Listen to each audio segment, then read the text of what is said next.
Bonjour à tous et bienvenue, c'est le 82e JT de la Fédération des courses du Sud-Ouest. Nous vous parlons notamment du Super Week-end Pascal. Nous vous parlerons également de la victoire de Celgem, c'était dans le prix Murat. Tout de suite, voici le sommaire dans le détail. À la une de l'actualité, le week-end Pascal, de nombreux hippodromes sont en activité dans notre région. Toulouse d'abord samedi, puis Castillonnès, Beaumont-de-Lomagne, Tarbes, Langon ou encore Châtelaillon et Royan. Nous vous disons tout du programme sur ces différents hippodromes.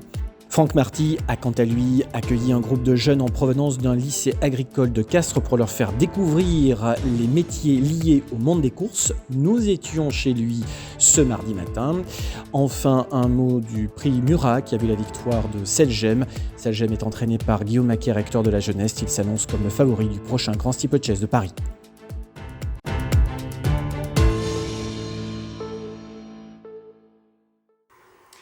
À la une de l'actualité donc, le week-end Pascal, dimanche et lundi, il y a course notamment sur l'hippodrome de Beaumont-de-Lomagne, Castillonnès, mais également Royan ou encore Langon. Voici le programme dans le détail, sans oublier Châtelaillon dimanche. 8 réunions de course en 2 jours, dont Beaumont-de-Lomagne qui, en ce dimanche 17 avril, lance sa saison 2022 dès 14h. Ce dimanche, Beaumont vous accueille pour l'opération Tous au Pacodrome avec de nombreuses animations gratuites pour les enfants. Une chasse aux œufs est notamment organisée, une chasse aux énigmes du lapin d'or également. Bref, de quoi réjouir les turfistes en herbe. Beaumont 2022, c'est aussi un tout nouveau service de restauration au restaurant Snack. C'est la ferme des Cousteaux qui vous accueillera désormais et vous proposera de savourer des produits régionaux. Côté piste, en ce dimanche 17, le début des opérations est fixé à 14h. Parmi les temps forts, la 5e, le prix Maurice Roucol, une course européenne pour 6, 7 et 8 ans, appelée à en découdre sur 2950 mètres. On terminera cette journée comme de coutume avec les drivers amateurs. L'entrée est de 6 €, elle est offerte aux mineurs de 12 ans. Beaumont, mais aussi Castillonnès en ce week-end Pascal. Ce dimanche, Castillonnès vous accueille pour 7 courses dès 14h. Le temps fort sera la 5e, épreuve qualificative pour le grand circuit du Sud-Ouest d'Inavenama-Isagri. Au menu également le Grand Prix Baron d'Ardeuil AOC Buzet, course qualificative pour le challenge Henri Menot.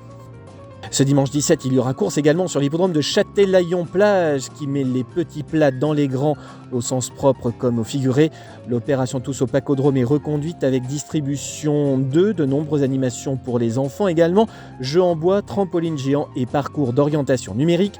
Côté piste, cette course dès 14h où on rendra hommage à quelques grands champions régionaux comme Étonnant, Timoko, Galopin du Ravary ou encore Ilion Briouard, vainqueur de groupe 1 aux États-Unis. 3 pôles de restauration sont à votre disposition à Châtel, dont le restaurant panoramique by Grégory Coutenceau, chef nouvellement arrivé sur l'hippodrome de Châtelaillon. Tarbes est l'hippodrome au passé le plus riche et le plus dense de notre région. On y court depuis 1805, d'abord sur la route qui relie Tarbes à Rabastens, puis à Laloubert, où ce sont les habitants eux-mêmes qui ont construit la piste. Ce dimanche, l'équipe du président Patrick Lapic vous accueille pour la première réunion de course 2022, avec une épreuve pour 2 ans en ouverture, le prix Dodos, une épreuve pour 3 ans inédit, le prix du docteur Robert Bousquet, parmi les temps forts de la journée. On prendra la direction de Langon également ce lundi 18 pour une réunion mixte trot plat dès 13h30. Chez les trotteurs, les 3 ans, les 4 ans et les 5 ans s'affronteront dans leurs poules respectives. En plat, 4 courses sont au programme dans le prix Philippe Dufond pour 3 ans n'ayant jamais gagné. Ces derniers évolueront sur une piste préparée avec soin par Alexis Lemaire. Enfin, Royan pour une réunion mixte trot galop, là encore. 3 courses à obstacles et 4 courses au trot. Côté jardin, c'est l'opération Tous au Pacodrome avec la chasse aux œufs, bien sûr, une course aux œufs également, et puis de nombreuses animations sont prévues. Château gonflable, jeux en bois, parcours d'orientation numérique et tombola, avec des places à gagner pour le Futuroscope et le zoo de la Palmyre. Ce mercredi, nous avons reçu sur l'hippodrome de Toulouse une visite d'élèves de Toscarat dans le Tarn-et-Garonne. Ils sont élèves en BTS gestion d'un établissement agricole. Ils étaient présents pour découvrir les métiers liés aux courses. Nous les avons rencontrés. Le matin, nous étions chez Franck Marty. Récit de la journée. C'est une jeune, elle a 2 ans. Elle va avoir 2 ans. Ça, ce sont des poulains qui ont été dévorés au mois de Alors, je suis venue aujourd'hui avec une classe d'élèves qui sont en BTS Axe au lycée agricole à Touscaïrat, dans le Tarn.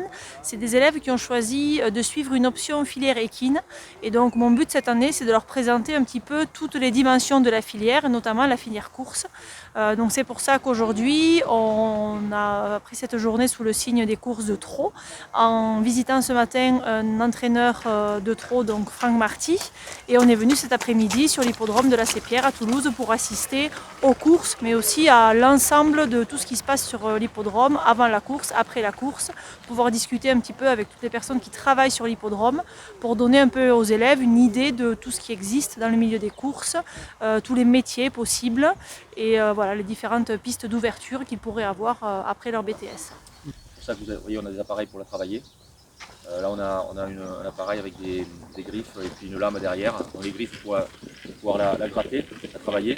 Et la lame pour derrière pour bien la niveler. Et après, sinon, c'est. Alors, ce sont des élèves qui sont en première année donc d'un BTS Axe, c'est conduite et stratégie de l'entreprise. La plupart d'entre eux sont intéressés par la filière équine. Mais pour l'instant, voilà, ça reste un avenir professionnel assez vague, avec des poursuites d'études pour certains et une entrée dans le milieu du travail d'ici un an pour certains d'entre eux aussi. L'objectif était bien de leur faire découvrir tout le panel de métiers qui sont liés au monde des courses. Oui, tout à fait. C'est une filière qu'on connaît peu. Nous, on est plutôt axé sur le côté sport, concours hippique, concours complet. Et donc, c'était aussi leur montrer que dans la filière course, c'est pas uniquement un entraîneur et un jockey, qu'il y a plein de métiers qui gravitent autour du secteur des courses, et notamment des métiers qui sont tout à fait accessibles pour un niveau de technicien supérieur. Est-ce que cette visite vous a permis aussi peut-être de casser certaines idées reçues entre le matin à l'entraînement et l'après-midi aux courses ? Oui, tout à fait. C'était aussi l'occasion de voir un petit peu comment vit un cheval de course. On a vu ce matin des chevaux qui étaient tous dans des prés, dans des paddocks, des chevaux paisibles, des chevaux qui avaient l'air heureux. Et c'est bien aussi de leur montrer ce côté-là des courses, qui est un petit peu différent de ce qu'on peut entendre, notamment par les gens qui ne connaissent pas la filière, tout simplement. Certains sont peut-être séduits, certains sont peut-être séduits et réfléchissent déjà à entrer dans le milieu par quelque biais que ce soit ? J'espère, en tout cas, voilà, je ferai un débriefing avec eux et en tout cas ils avaient l'air séduits déjà de leur présence ici. Ils ont l'air d'avoir bien accroché avec toutes les personnes qu'on a pu rencontrer et j'espère que ça leur ouvrira des portes différentes auxquelles ils n'auraient pas pensé si on n'avait pas fait cette visite-là. Prête à revenir, peut-être même simplement pour le spectacle ? Oh oui, moi personnellement en tout cas c'est sûr et avec des élèves sûrement aussi. Donc, toi, ton défi aussi, ce sera de prendre les chevaux quand ils vont passer au poteau dans l'ordre que tu les vois. Voilà. L'autre actualité, c'est également la victoire de Selgem dans le prix Murat. Avant-dernière épreuve préparatoire au Grand Steeple Chase de Paris, le pensionnaire de Guillaume Macaire et Hector de la Jeunesse s'affirme comme le favori du prochain Grand Steeple.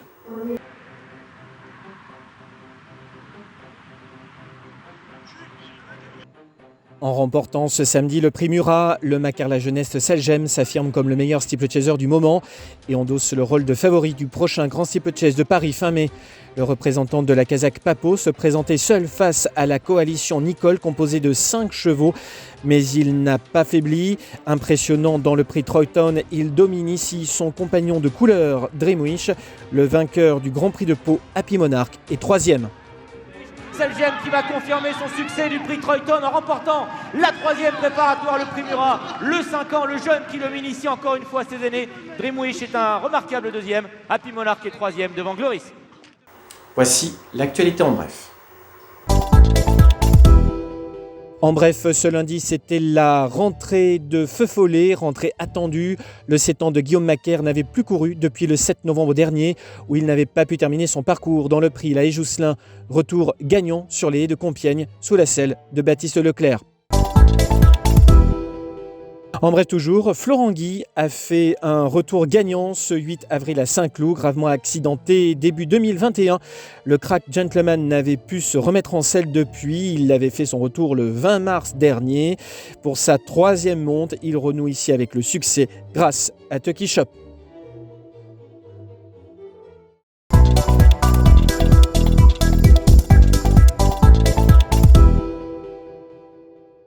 Journée spéciale amateur ce samedi 9 avril au Bouscat dans le prix des DS Victoire de Silver Poker sous la selle d'Hélène Sourbet pour l'entraînement de Dominique Chenu. Hélène Sourbet que l'on retrouve ici aux balances aux côtés de Jeanne-Pascale Perrard, devenue Pujol, lauréate de la première course de cavalière au Bouscat en 1962, en selle sur éperon, un futur vainqueur de grandes courses de haies.